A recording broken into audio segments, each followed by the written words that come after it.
Hi, Janeline, can you introduce yourself? Yes, ma'am. Hello, ma'am. Hello, sir.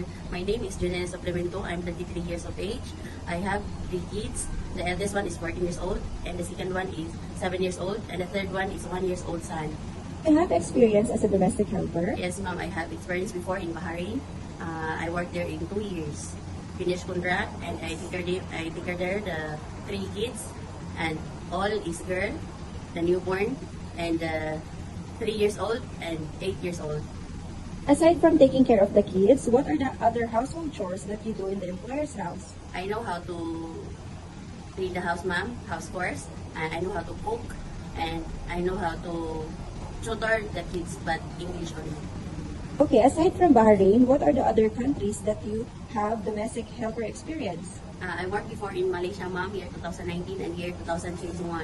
Then I know how to clean, I know how to tutor with the kids, then I know how to cook, and the others what the employers want to. Are you good in cooking? Yes, ma'am, I'm good in the Arabic food, especially the Chinese food, because my employer before in Malaysia is Chinese. I know how to bake the cake, cookies, all, and bread.